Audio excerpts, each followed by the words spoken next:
effort and strategies to successfully improve the quality of resilient and responsive health human resources in various countries. Will be delivered by Mr. Omar. She is founder and CEO Sapphire. And so for this part, I give the time for the moderator to lead, and the moderator will be guided by Miss Aisa. Okay, so the moderator is invited, please, Miss Aisa. Hello, Mr. Omar will join in 5 minutes, maybe. Okay, thank you. Thank you to Master of Ceremony. I will take over from here. Assalamualaikum warahmatullahi wabarakatuh. Good afternoon, ladies and gentlemen. Are you all still going on? Thank you to the participants who have entered and are still listening to our seminar today. Ladies and gentlemen, let me introduce myself once more. I am Aisha Della, the moderator of this international seminar today for the fourth topic. I am very pleased to see you all here and welcome all of you to this seminar. Ladies and gentlemen, our fourth topic is about to begin. Please have a nice seat and pay attention. Our fourth topic today is about efforts and strategies to successfully improve the quality of resilient and responsive health human resources in various countries. First of all, may I introduce to you all our speaker today, Mr. Omar K. Lodi. Hello, Mr. Omar Lodi, are you here? I am. Yes, Mr. Omar Lodi, can you hear my voice? I can. Okay, I can also hear your voice. Mr. Omar, how are you today? I'm fine. Thank you very much. Can you hear me? Yes, I can hear you clearly, Mr. Omar. Nice to see you. It's nice to see you, Mr. Omar Lodi. Okay, Mr. Omar, before we are going to the presentation, I will briefly read your profile, Mr. Omar. Please, Yes. excuse me. Okay, Mr. Omar K. Lodi is the founder and CEO of Sapphire, a purpose-built healthcare education provider delivering world-class medical content from 2021 until the present. He graduated with a Bachelor of Science honor degree in Economics London, London School of Economics and Political Science in 1987 until 1990. He graduated with a master's degree, Masters in Business Administration in Harvard Business School from 1999 until 2001. And some of his experiences are in Harvard Business Club of Singapore. He is the founding president from 2014 until 2017 and serving chairman, established in the HBSCS mentorship program in collaboration with the Singapore Ministry of Education. Now in its 8th year and mentoring over 400 students from polytechnics and universities. And in Singapore International Schools from 2015 until 2019, 70% controlling shareholder operating 10 K-12 schools across Indonesia with over 3,000 students. Expanded the operation organically and through M&A, making it one of the largest K-12 groups operating in Indonesia. And many more of his spectacular experiences. Okay, Mr. Omar, before the presentation begins, let me inform how the presentation will be going on. First, Mr. Omar will be invited to present the material, and after that, there will be question and answer session by online in chat room and followed by conclusion. To Mr. Omar, I will give you time to present this topic for 1 hour. So please, Mr. Omar, you are welcome. Thank you. Thank you very much. Assalamu alaikum wa rahmatullahi wa barakatuhu. Dodi and all the organizers, thank you very much. It's a great pleasure and privilege for me to be here. Ibu Aisha, if you can call up my slides. Okay, please wait a moment, Mr. Omar.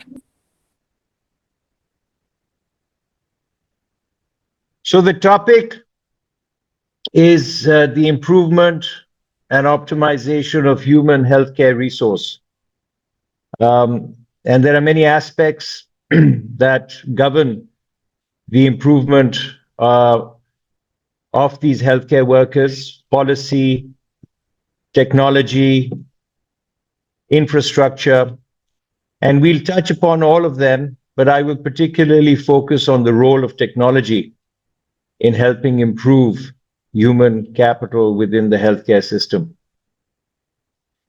Now, you're a big country in Indonesia, and we're going to focus on Indonesia, although the challenges are similar across many Southeast Asian markets and indeed many emerging and developing markets. Ibu, next slide, please. Next slide, please, operator.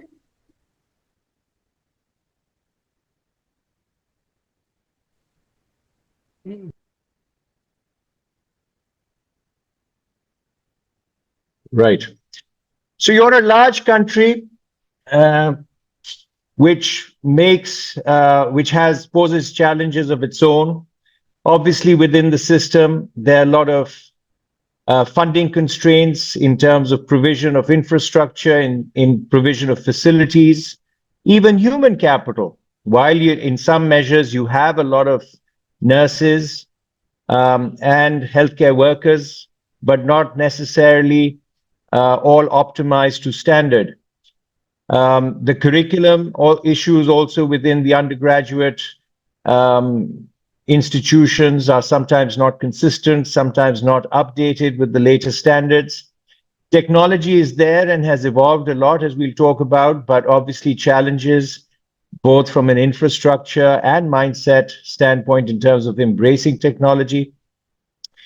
Regulatory and policy changes, which your government and the Ministry of Health in particular have enacted many positive changes, but still inconsistencies in terms of the application of those policies.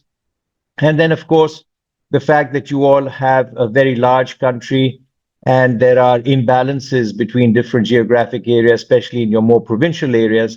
So these are all of the challenges that Indonesia and many other countries face similar challenges. Now, how can they be overcome? Well, you've got... Kamu ini mesin jalan tau. Main-main. I'm You've sorry got a for very the... able government that over the last 8 years has enacted a lot of positive changes, the umbrella omnibus law, and many of those changes impacting and focusing on the topic that we are discussing today. Next slide, please.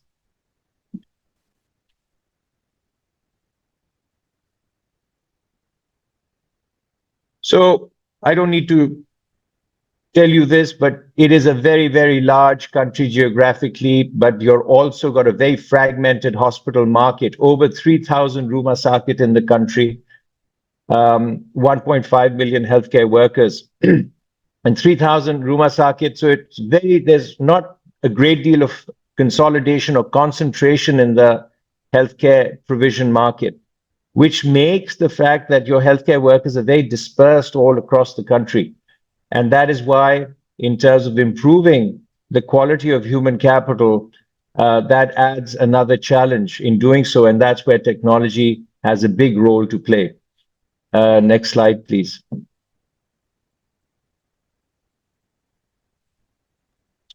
Next slide, please, operator.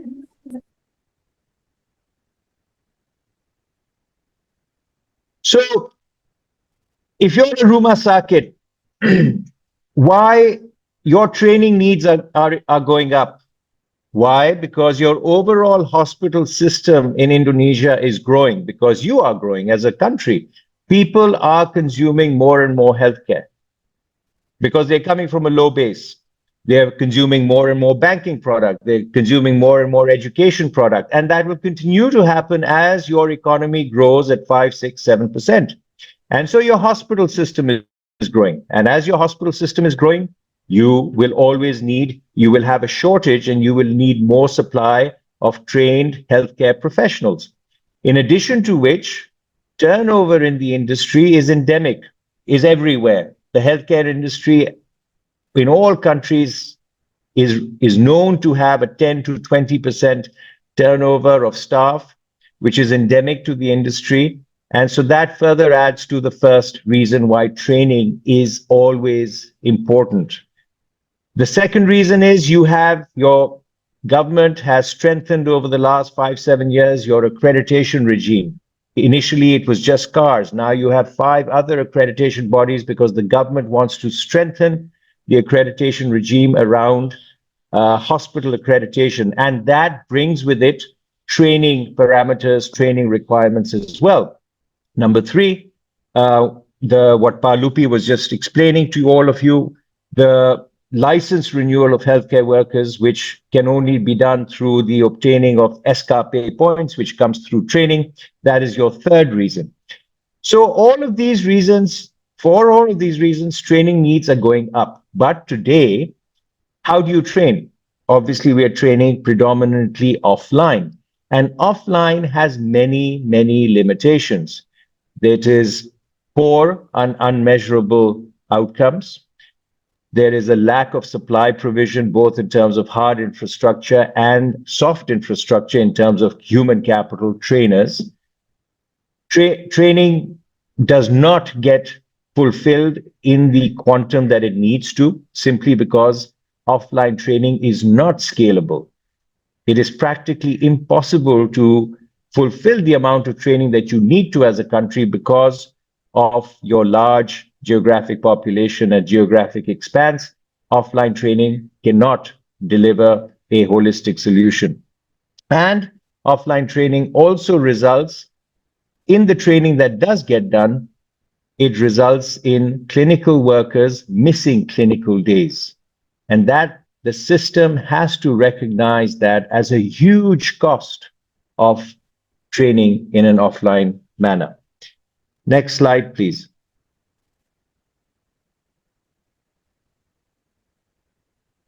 So now today, if I were to generalize and to make the point, I would say that the majority of hospitals in the country do not see the value in training. They see training as a burden. They see training as a cost. They do not see training as a competitive tool. And that mindset is, I think, the mindset that the Ministry of Health, the Kemenkes, is trying to change. And this I'm talking about for the rank and file, 3,000 hospitals. Of course, the big multi-chain hospitals, they have their own training centers. They have an emphasis, a quality on training. But for the average rank and file hospital, training is not a high priority. And why is training important? Training is important because training leads to improved staff performance. Improved staff performance leads to efficiencies in terms of work processes, reduction of medical errors, and translating into cost and bottom line gains. Improved training leads to improved patient outcomes, which means that the hospital will gain a better reputation, will be able to compete better in the marketplace, will be able to attract more customers. Again, increase revenue, increase profitability. And training, if you have a well-functioning hospital which is doing well and you are looking after your staff, you will necessarily have higher motivated staff. So this is a circular, self-fulfilling proposition. Training in all aspects is beneficial to the hospital. And even when the hospital looks at it as a cost center, training actually increases the profitability of a hospital over the long run. It increases the return on investment for shareholders and stakeholders. Next slide, please. Now, training and knowledge. There are many fun aspects of knowledge. It's knowledge that we gain through sitting in a classroom. It's perhaps knowledge, arguably, if people are listening to this webinar, you might gain through listening to the speakers. It is the skills.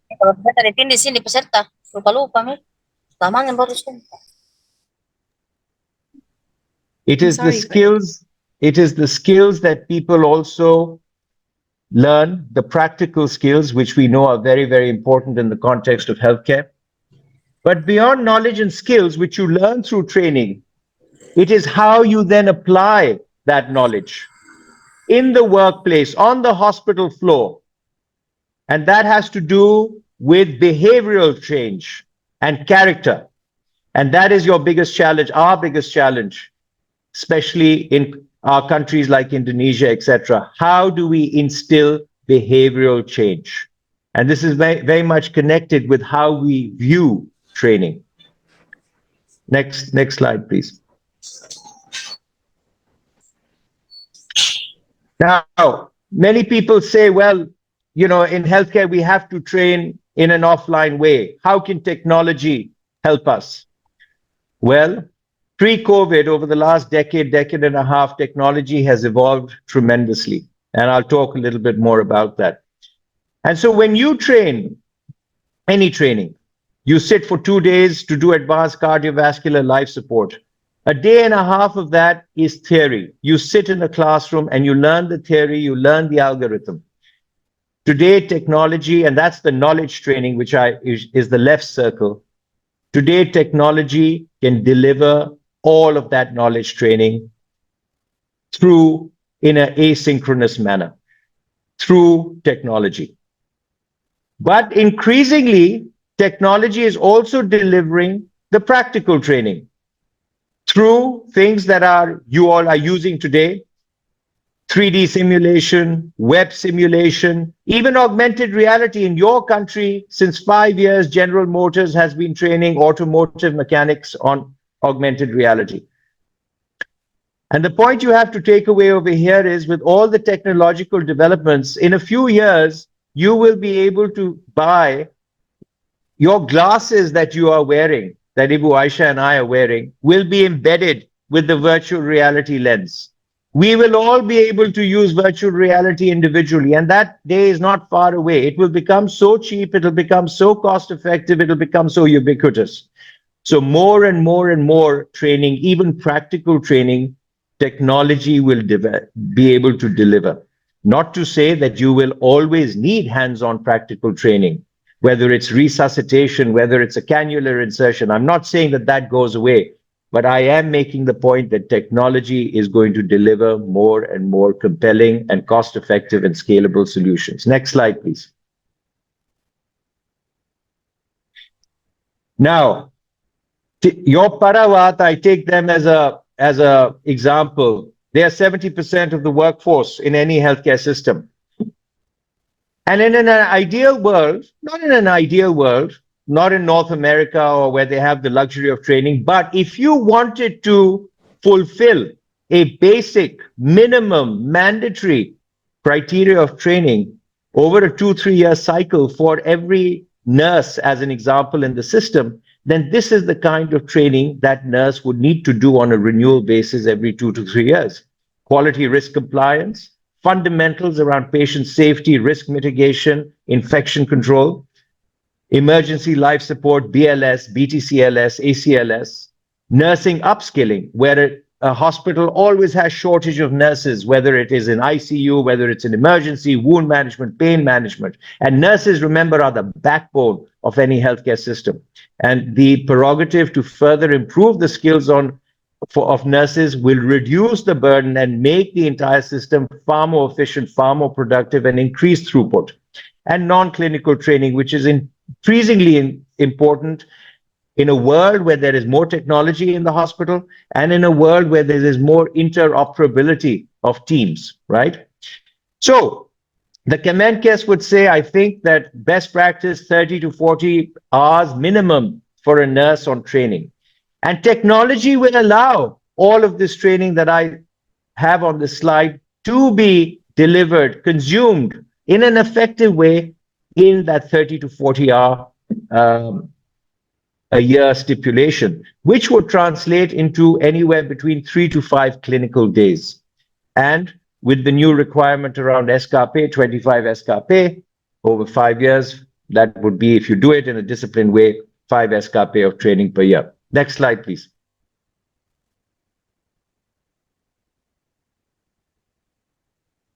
So, how do you all train today?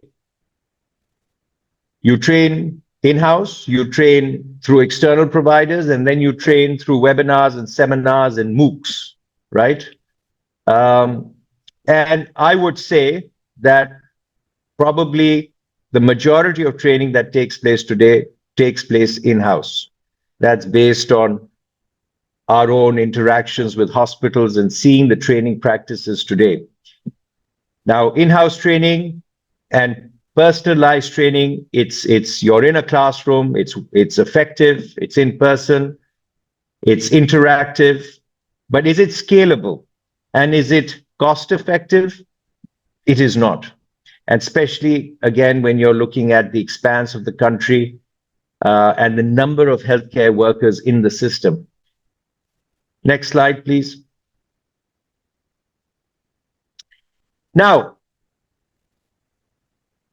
I think the Kemenkes, the MOH, is working very hard to change the mentality around training and not to make training a simple tick box exercise, right?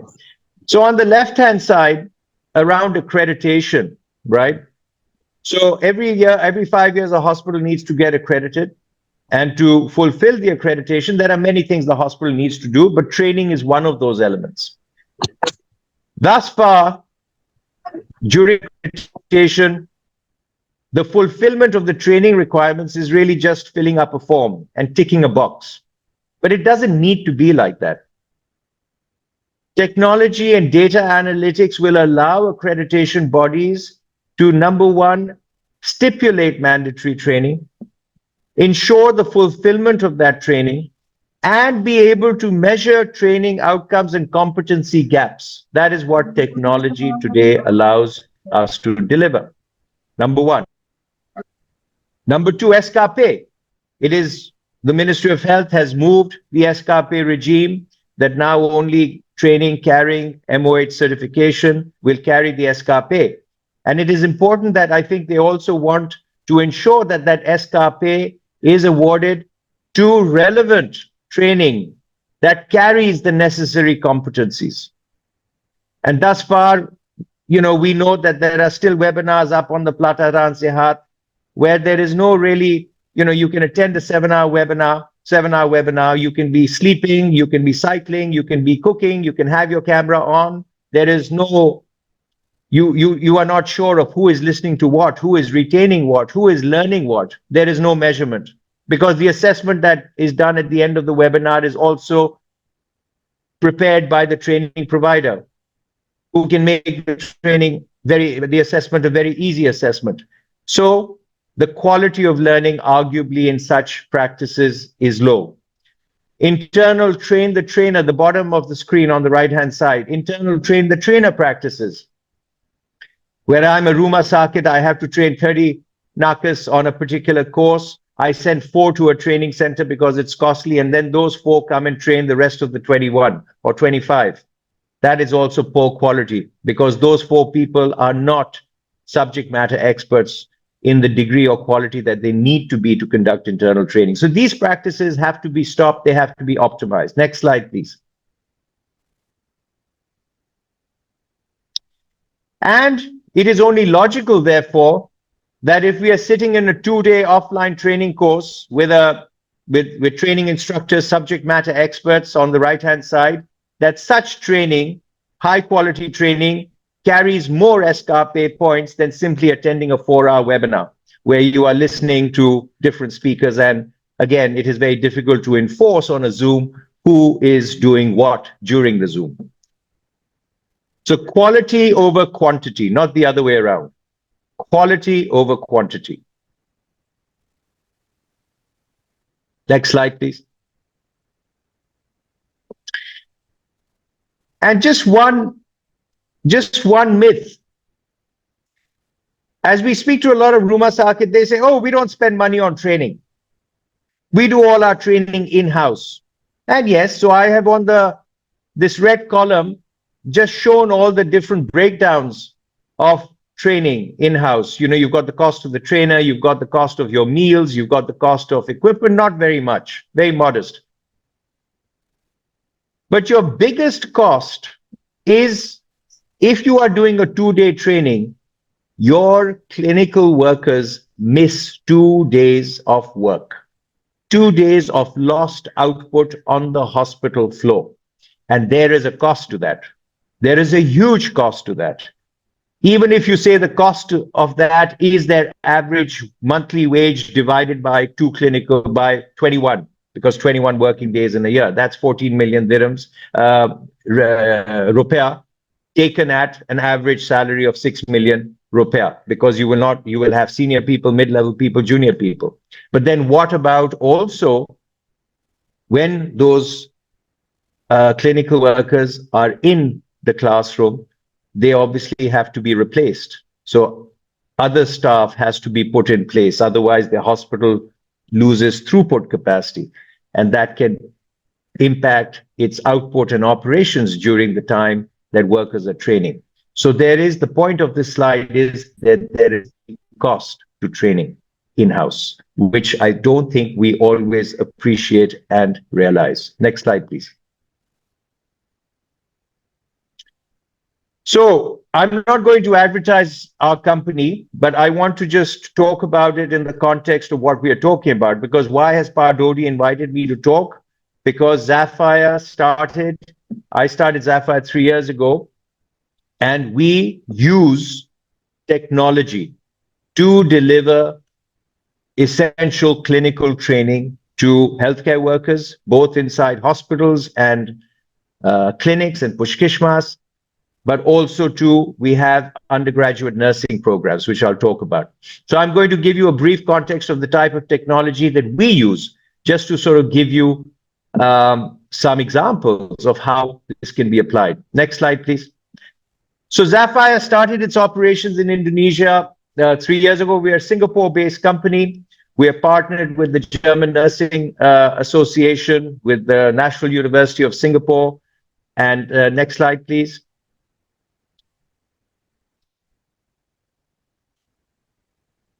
So our content partners are the German Nursing Council, TIMA, which is one of the largest German healthcare publishers, the Yongloo Lin School of Medicine, National University of Singapore out of Singapore. We have taken a powerful adaptive learning technology that I'll talk about from Area 9, which is a Danish firm. But in Indonesia, we're very privileged and proud that we have recently been accredited by the Kemenkes as a corporate entity, as a training entity. And our courses have also been certified by them, and we are very grateful. I think we are an evidence of the forward thinking that the Ministry of Health has brought to bear, because we are the first, if you like, asynchronous digital provider to receive such accreditation. We have started working with private sector hospitals across the country who are consuming our training. Next slide, please.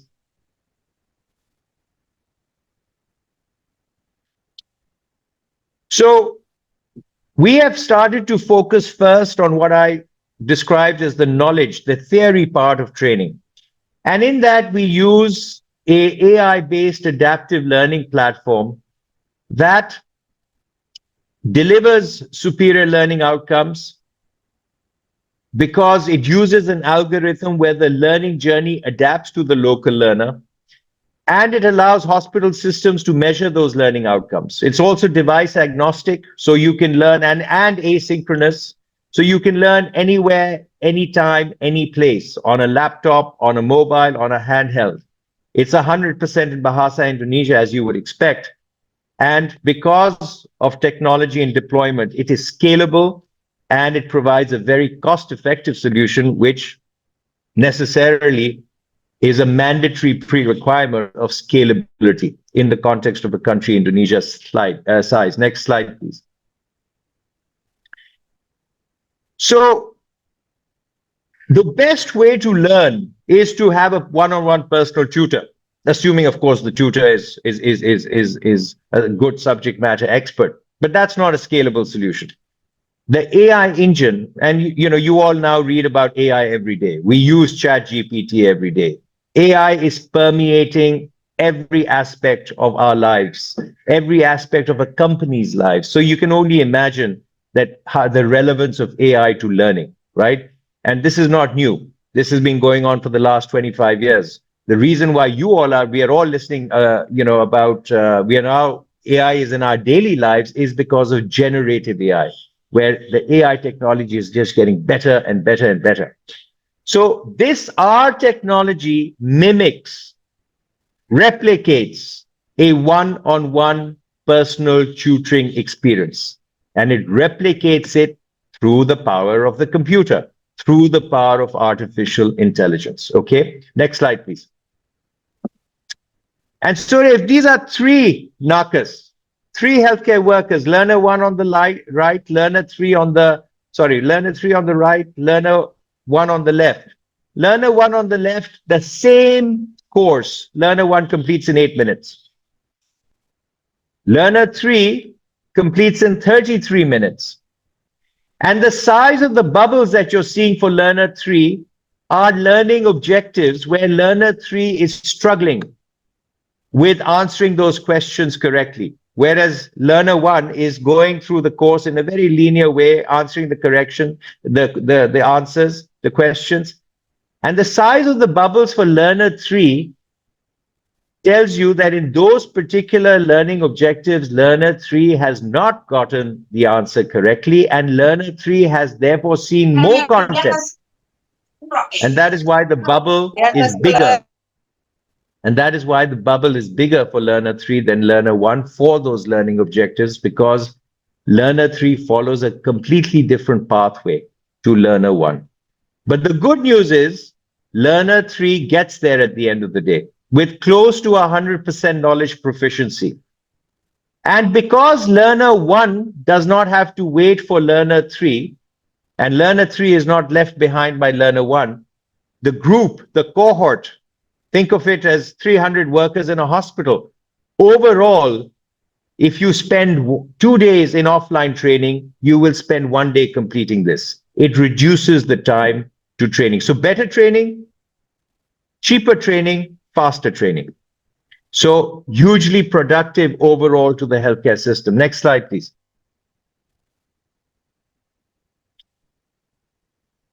Okay, are we still on slideshow mode? Yes, I'll we're skip still the. on. Okay, great. Thank you. I'll skip this slide. If you could move to the next one, please. Okay. Next slide, please. Thank you. And this one I'll skip. So now that was the technology that we are using, but let's talk about practical training as well. Skills and activities, right? Because there's a lot of talk, discussion around that, oh, well, offline is very important. How can we do away from that? And I just want to give you a glimpse of the technologies that are increasingly relevant and being deployed in the context of skills and activities. Next slide, please. So virtual reality, where you have to wear a headset, but where I said that headset today costs about $220, right? The headset is 1/6, 20% of the price of an iPhone. But that headset, what if I told you in about 5 years' time or 3 years' time, that headset is going to become $20 or $30, right? And even today, can a Rumah Sakit buy 10 headsets in its training center? Yes, 100%, because those headsets cost, I'm saying 220 Singapore dollars, maybe 170 US dollars, which is maybe 25 million, rupiah, right? So, and what does virtual reality give us? It gives us a much more lifelike, much more immersive practical training environment than working, in a monoline, two-dimensional world with mannequins, etc. It creates lifelike situations. It can create intense situations. It can create emergency situations. So simulation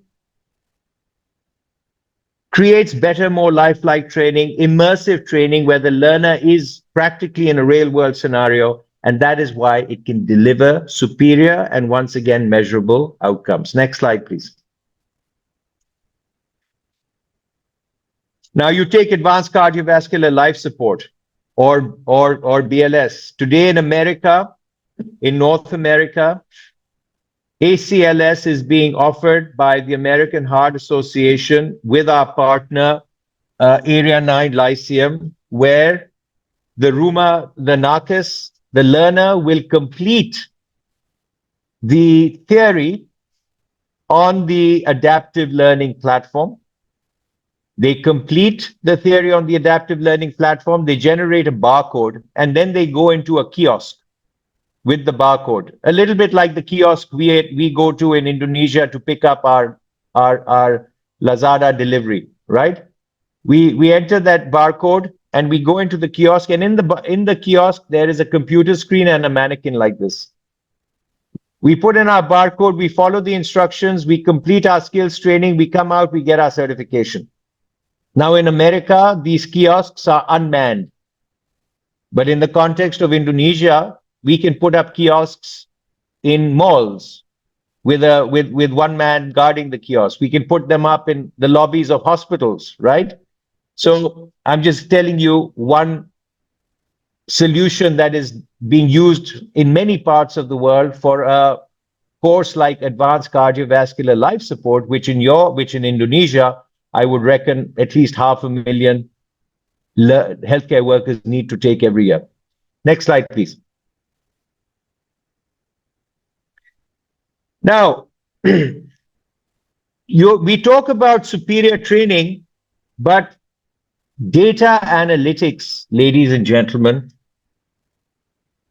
the ability to measure and know where your competency standards are, that is another very, very important tool that technology provides you.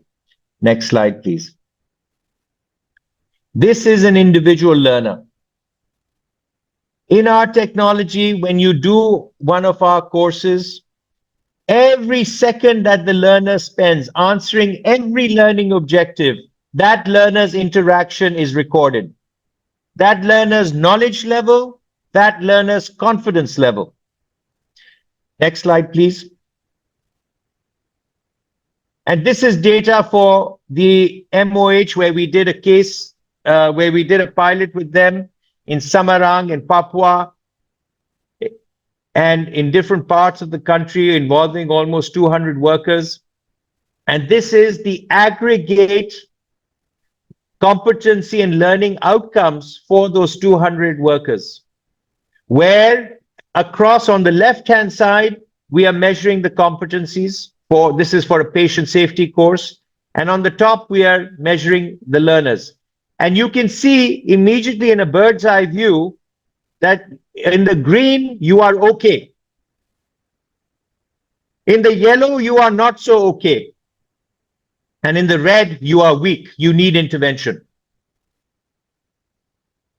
And if you can aggregate this data for a hospital, for a group of hospitals, for a region, for a dinkas, for your country, it is extremely valuable data, because then it allows you to know what your next learning outcomes and interactions need to be.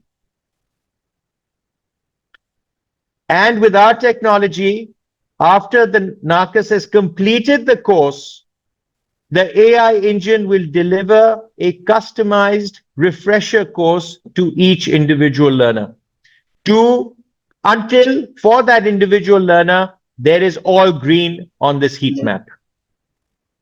Next slide, please. Now, we in Sapphire have built 14 courses thus far, and we are going through the accreditation process for each course with the Ministry of Health. I think 10 have been accredited so far. But again, when we talk about it, we're talking about fundamentals like quality, risk compliance, emergency life support, non-clinical training, nursing upskilling. And these are all 100% asynchronous courses. You can consume them anytime, any place. You can launch them through the Pelataran Sehat. You will complete on the Pelataran Sehat. There is automated digital certificate issuance, and these are all technology innovations and system upgrades and implementations that the Ministry of Health has done a fantastic job in implementing. So these are our range, and we are building more and more courses, not just for the hospital system, but also for the clinic and Pushkishma system as well. Next, and all our courses also, in addition to, of course, carrying SKP, they carry international certification from the National University of Singapore, TIMA, etc. And if in an offline world, a 2-day patient safety course costs 2 million rupiah, our patient safety course can cost 500,000 rupiah, 600,000 rupiah. So it's 60, 70% cheaper. Next slide, please. Now, I want to talk about, we've been talking about the healthcare worker in the hospital system, but I want to talk a little bit about the undergraduate system as well. So again, you know, we are focusing on nurses, on Parawat, because they're such an important pillar of and backbone of a healthcare system, 70% of the workforce. So we are proud to have partnered with IPNI, which is one of the largest undergraduate nursing associations operating in your country. They set the curriculum for undergraduate nursing, and IPNI and Sapphire have jointly produced what we call Parawat Ed, which is nursing undergraduate curriculum to be delivered to undergraduate nursing universities and institutions to complement their existing learning methodologies. Next slide, please. So Parawat Ed basically takes undergraduate nursing curriculum and it puts it onto Sapphire's adaptive learning platform. The curriculum is endorsed and certified by IPNI, and it is a tool that brings tremendous advantages for both faculty and for students. Next slide, please. And we are building Parawat Ed. Initially, a nurse in Indonesia for a bachelor's degree over 4 years needs to earn 144 SKS during the 4-year period. Of the 444 SKS, approximately 100 SKS come from theory, and the other 44 or approximately comes from practical training. We have started first out of the 100 SKS for theory. We have started with 35 SKS that we are building onto adaptive learning, and that includes all of the curriculum, all of the courses and modules that I highlight on this slide. And we have launched with the first biomedical sciences course, which is going to, inshallah, God willing, be taught in August 2024. Next slide, please. So this is how Parawat Ed works. So if you look at the top in the traditional learning, a faculty faculty will give a lecture on the classroom, and the students will all sit and listen to that lecture. It is mostly one way. It is little interaction. And then after that, after the class, the student, the Siswa, will go and practice and do tests and theory or whatever it might be. In the Parawat Ed situation, we flip the classroom. And what ends up happening is that before the class, so on the bottom, the first picture, before the class, the Siswa, the student, completes the module on adaptive learning, just like I showed you, and on their computer. This is the same adaptive learning with the algorithm, interactive, customizing the learning journey. So they will complete basic biomedical sciences, that module which is to be taught the next day. They will complete it the day before class. And when they go into class, the faculty member will have all of the results on how every student completed the course. And they will see the same heat map and the individual data analytics of every student. And so the faculty will be able to tailor the classroom discussion a lot more accurately, focusing on the weak areas. The classroom discussion, because everybody has already learned the theory, the classroom discussion will be all about applying the theory, and it will be a very interactive classroom discussion. And later, the system will also give the SISWA a refresher course through the automated AI engine, where the SISWA, the student, can go and further close on their learning and competency gaps. Next slide, please.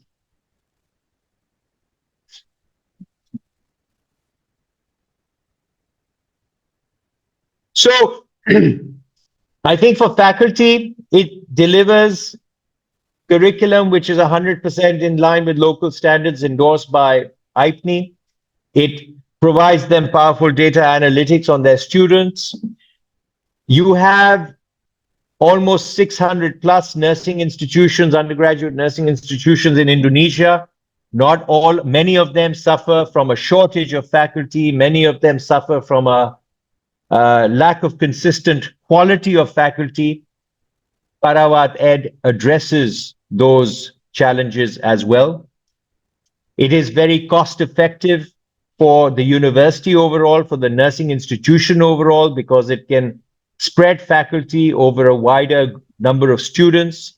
The university, of course, will generate better learning outcomes, stronger graduates who will get better jobs, further reinforcing the reputation and the brand name of the university, and so on and so forth. Next slide, please. And of course, for the SISWA, for the student, it is highly engaging. You know, reading through a dense nursing undergraduate textbook is not the most exciting proposition. This allows learning to be made interactive, visual, media-centric.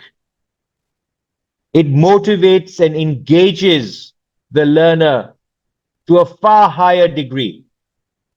Those learners who need more help learning, the AI engine customizes to that learner, producing, and even the student on a real-time basis is getting data analytics telling him or her how he or she is doing. And also for the student, especially in a country of your size, the fact that it's 100% asynchronous is of tremendous value because people can learn anywhere, any place, anytime. Next slide, please. Ibu Aisha, I'll stop over there for Q&A if there's any. I think I've spoken a lot enough, so I don't want to keep. Maybe I stop and you can see if there are any questions which I'd be happy to answer. Thank you very much, Ibu. Okay, Terima thank you. kasih. Terima kasih. For now, there's no question yet in the chat room. Maybe you can continue this presentation. Okay. So, next slide, please. This is a pilot we did with the Ministry of Health. I mean, I'm just talking about the Ministry of Health pilot because to show you that the Ministry of Health wanted to do it. They wanted to see if this technology would work in remote parts of Indonesia, not just in Jakarta. So they chose, it was Pardodi actually at the time and his team. They chose 103 workers from Makassar, from Karyadi, from Batam, 31 doctors, 38 nurses, 31 allied healthcare professionals, and they chose our international patient safety goals, which is the 6 patient safety goals, which are in line with your Indonesian standards, which are quite similar to the JCI standards. And it was on our adaptive learning platform. This is the survey results from the 103 learners, Ibu, who completed the course. And you can see that the blue is satisfied, the red is unsatisfied. And the first was the overall satisfaction with it, the ease of use of the platform, the course relevance to your job, the localization to Indonesian standards, and would you recommend the course to others? And there were, you know, yes, in Makassar, in some areas, they had internet issues, but in their homes. So they completed the course in their hospitals, in their rumah sakits, or in their clinics where they had an internet connection. It is not bandwidth heavy. And even when people have first generation devices, it is very compatible with those. Next slide, please. Excuse me, Mr. Omar. Yes. There is already a question. Pardon me. Yes, Ibu. Okay, I will. The question is in Bahasa. Please wait a moment.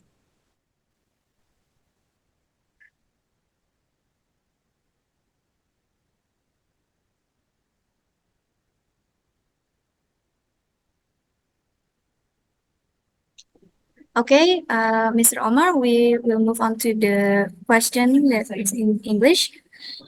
It is from Miss Risa Dameria Surbakti. The question is, how does the cultural context in Indonesia influence the effectiveness of online learning for medical workers, particularly in terms of communication, collaboration, and the acceptance of digital education methods? Thank you. Yeah, that's a great question, Ibu Risa. You know, you all are a very technology savvy populace. You have amongst the highest penetration of social media usage, as you know. And I'm not just talking about the young generation, but even, you know, healthcare workers who are in their 30s or 40s are very comfortable and very active on technology and social media. So we've maybe sold 15,000 licenses so far to healthcare workers across, mostly to hospitals who buy our courses for their healthcare workers. And because our platform, number one, is in 100% in Bahasa Indonesia, so there's no issue there. You know, the entire UX, the entire interface, the content, it's all comfortable for the user, the learner. The learner also, I think, appreciates the fact that in Bahasa Indonesia, they are getting this real-time interface with the platform where they answer a question and they see content which is tailored to them. So I think people have generally, and it's a very easy system. You cannot make technology complicated, right? Where you have to learn how to use technology. Technology should be, you know, like opening a YouTube video or whatever, right? So I think overall, in the context of your country and in cultural context, as you call it, I think you are a population which is very open to the adoption and usage of technology. Now, in the healthcare worker context, of course, people will say, you know, there is necessarily so the right question, oh, but, you know, hands-on training is so important in healthcare. We do not deny that. It is very important. And that is why, as the slide I showed you, technology will not 100% replace hands-on learning, but it can definitely replace the many hours we waste and spend in a classroom for the knowledge part of our training. And increasingly, as I mentioned, it also will deliver you practical training. We are also, just to answer in your cultural context, we are developing simulation modules where, Risa, we are going to be, where the room is entirely, you know, we're not projecting a room from America or Singapore. No, it's a typical Indonesian hospital. The avatars are all Indonesian-looking people. Of course, the language is all Bahasa Indonesia. The equipment, the bed, and the nomenclature is all adapted to local standards. So you'll see more and more of that happening. And indeed, there are local developers in your country that are making such modules also for the Indonesian market. Ibu Aisha, I got the second question, which is, can a workshop with VR AI be considered a wet hands-on workshop? Is that the question? Yes, that is the question, Mr. Omar. Yeah. Well, wet hands-on, again, you know, take advanced cardiovascular life support, right? You maybe after this, you can go and Google ACLS simulation or ACLS VR, and you'll see some videos of how it's done. But today, all of you who do ACLS, you sit in a classroom for an hour and a half or for a day and a half, you learn the algorithm. The algorithm is what steps to take when a patient is undergoing cardiac arrest. So then in your mega code simulation, there are 5 people in the room, and you as the learner, there's the mannequin there. You as a learner have to direct the other 4 people in the room on what steps to take with the patient, the mannequin, who is undergoing cardiac arrest. That's how you do it today, right? Imagine, you don't have to imagine because that's how it's done. You are now no longer in that room with 5 other people, with the mannequin, with the instructor. You are wearing a headset where the entire case is loaded up in your headset. So you wear the headset, and of course, every step you are doing, the system is recording so that your instructor or your HR department is being able to measure your steps. So you wear the headsets and you will see this real life environment, either in a hospital or if it's BLS in an emergency setting, military setting, bombing setting, terrorist setting, any setting. So you will see your workers around, you will see a real life patient, and you will conduct all of the same steps, directing your learners on what to do with respect to that patient. So it's much more lifelike, much more immersive. You can do the same thing for BLS. Now, when you have to do compression in BLS, obviously that touch you can't do through virtual reality, but you can certainly do it by putting a mannequin on there and overlaying it to create a mixed reality or an augmented reality. So yes, the answer is it can be, if I understand you correctly, a wet hands-on workshop, but necessarily there will always be things. Compression, you will have to still do hands-on with a mannequin, as an example, or for that matter, mouth-to-mouth resuscitation.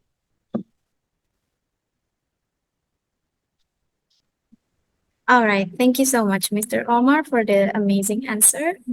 There is one question left from Ms. Ruth Cynthia. And the question is there any free learning from Zapier that can following by college student? Thank you.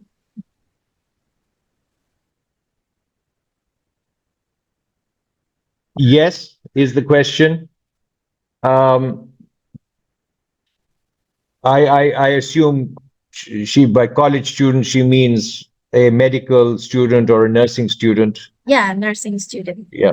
Yes, 100%. We have, I think a lot of the courses that I showed you, nursing institutions have also started buying some of those courses to teach to their undergraduate nursing students, like patient safety, infection control, early warning systems, ECG interpretation. So nursing colleges have bought these, and also a very popular course is nursing onboarding, which is for the graduating nurse who is about to enter the workforce. So we have a nursing onboarding course to bridge that graduate nurse before he or she enters the workplace. So yes, the answer is yes, you can find it on our website.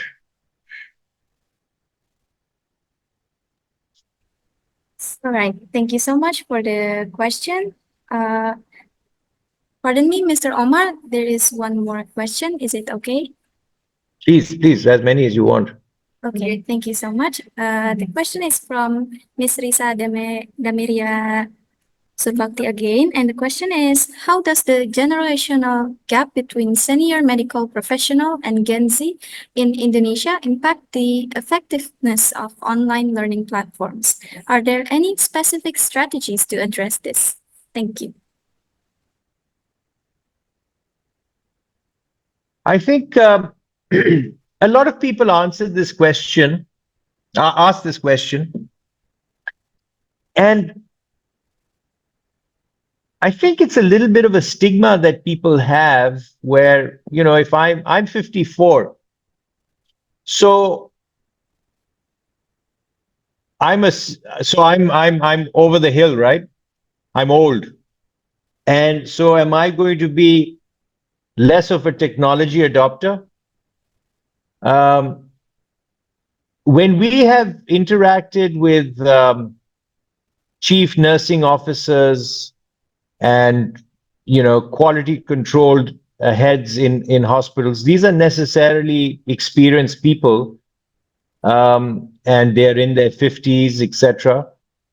I think they understand, number one, the need for technology and the need for a system that can help scale and deliver quality training.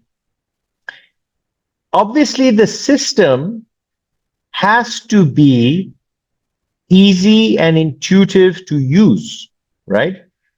And that is where you will face more adoption. I think what the older generation appreciate about our system, at least, is the high quality of learning and the depth of learning and how it adapts to the individual learner. I think they would have a problem if we were making learning a shortcut, or if we were compromising learning, or if technology was compromising learning in a certain way. But I think as long as they see that you are not compromising the learning journey, and in fact, you are strengthening the learning journey, and you are delivering a lot of analytics, then I think they are overall very positive. We have also partnered with some of the collegiums and professional bodies. All their leadership are also senior, seasoned people.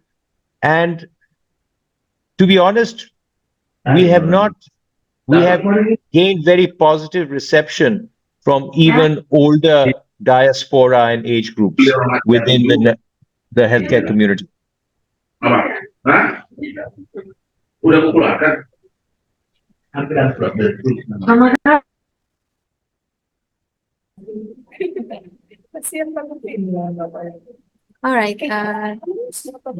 Thank you, Mr. Omar, for your answer. And we will close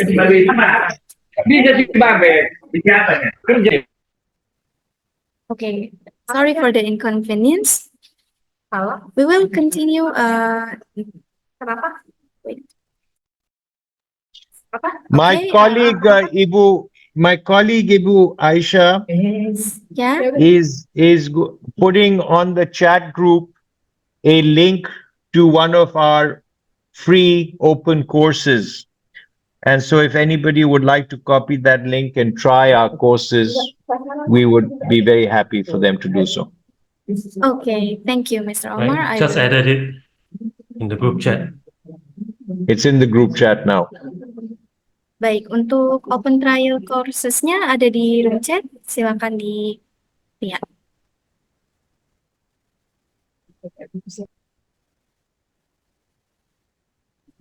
Baik, untuk Bapak Ibu peserta yang tertarik untuk mengikuti kursusnya, silakan klik link yang ada di room chat. Terima kasih.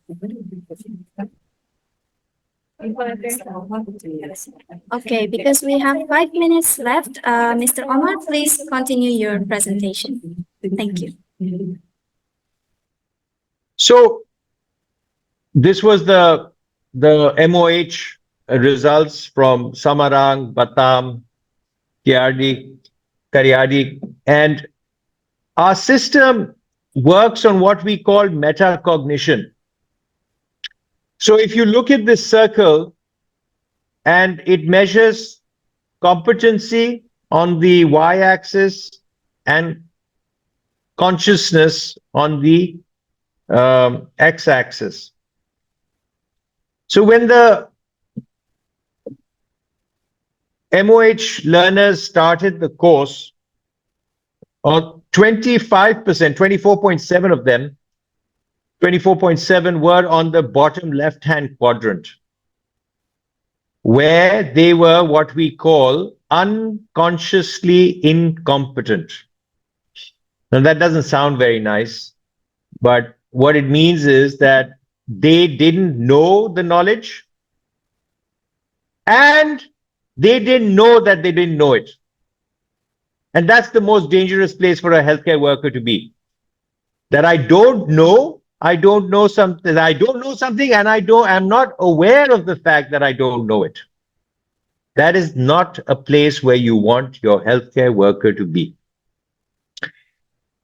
And at the end of the course, you can see that 24.7% had reduced to 1.3%, and 96.7% of the healthcare workers were in the top right-hand quadrant, where they were what we call consciously competent.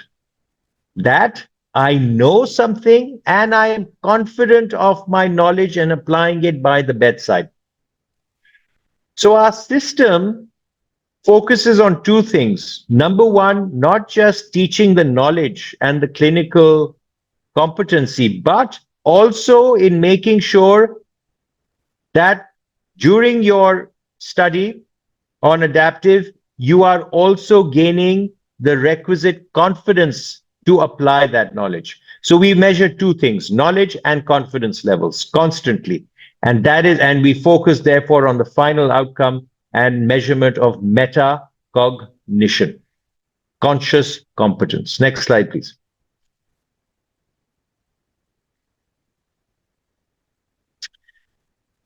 And yes, this was I'm showing this to you because it was remote areas. Many of you might be logging in from remote areas, but since then we have sold about 15,000 licenses. And by the grace of God, as I mentioned, Kemenkes and Ministry of Health has accredited our courses. They carry SKP. We ourselves as an entity are now registered by them, for which we are very grateful. So, last 2 years, a lot has happened. So I would encourage you, and every time we have sold to every Rumah Sakit, the feedback is very positive, the quality of the learning, the ease of the learning, etc., etc. So there are many of you out there who want to do training for the sake of training. But there are many of you out there who want to do training just because you have to do it and you have to earn the SKP. So you will look for the cheapest training and the easiest training to do. So I would encourage you to take a look at this. Next slide, please. And again, those 103 workers, if you look at the bottom, the fastest learner finished the patient safety course in 3 hours. And by the way, you don't have to do all of this in one go. You can do half an hour today, another 45 minutes, 4 days. You can do it at your own pace. The fastest learner finished the course in 3 hours. The slowest learner, which is the third blue box on the bottom, took 13 hours. And that slowest learner took 13 hours because the slowest learner needed more support, needed to see more content, more basic content than the fastest learner. The slowest learner was a weaker learner. And there are many such learners in Indonesia. So that is where our system helps. And the average learner of the 103, between the fastest and the slowest, the average time spent was 5.4 hours compared to 2 days for an offline course, right? And in those 5.4 hours, you don't miss any clinical days. And if you go to the next slide, please. Are we running out of time almost? Yes, we are. Okay, last 1 minute. So this is on top.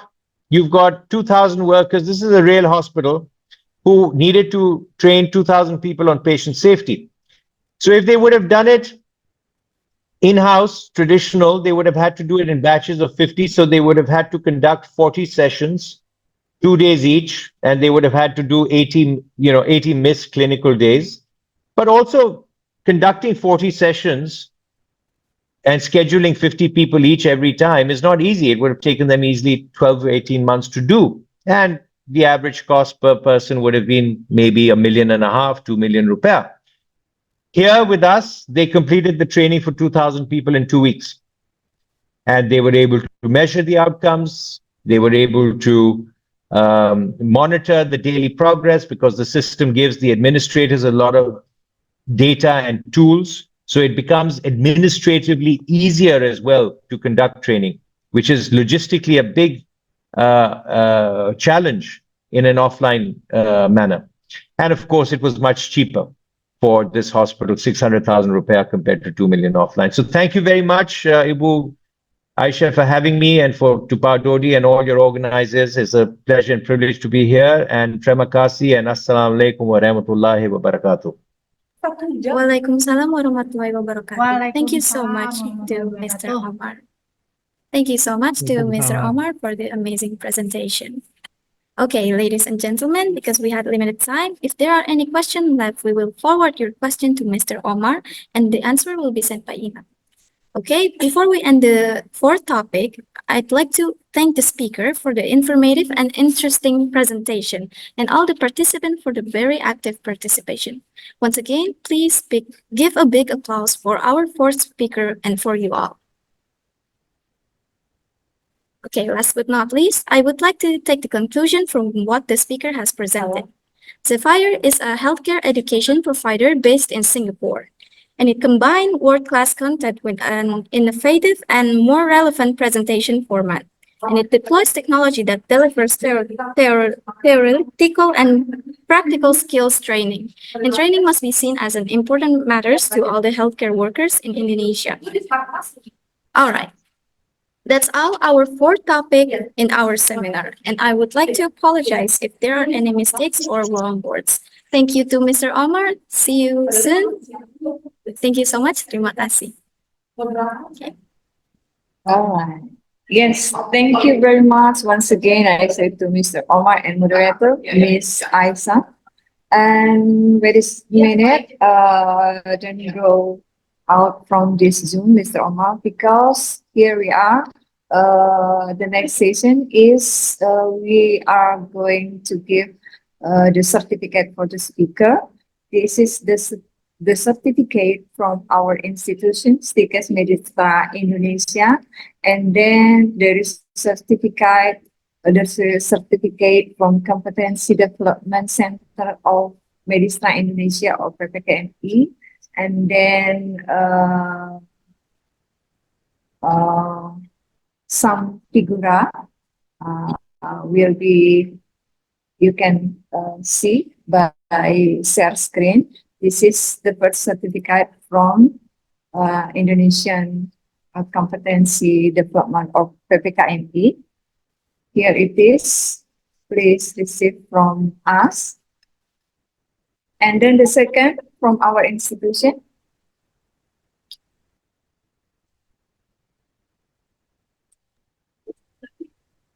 Okay, next. The second certificate, please.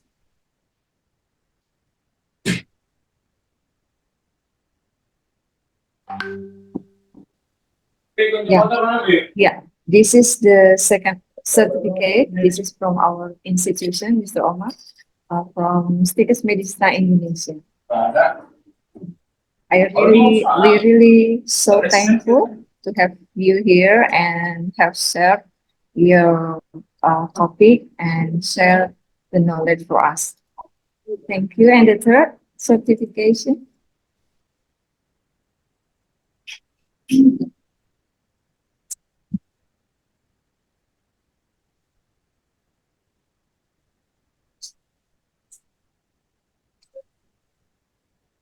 Yeah, actually, if you are here, we will give you, this is about the figure painting, but because you're so far from here, this is the symbolic merchandise, or this is being memorable from us, Stikes Medistra Indonesia. So, Mr. Omar, please receive all from us with all our respectable, and thank you very much.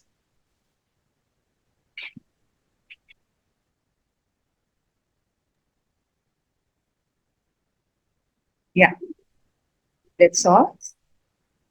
Mr. Omar, are you here? Are you still here? Okay, I think Mr. Omar is already go out from this room Zoom.